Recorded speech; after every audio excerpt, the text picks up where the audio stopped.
బ్రతికించెను, బాధలలో నెమ్మదినిచ్చెను.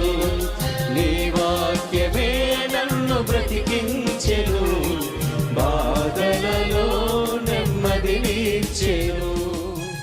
బర్త్డే జరుపుకునే వారికి happy birthday to you, many more returns of the day.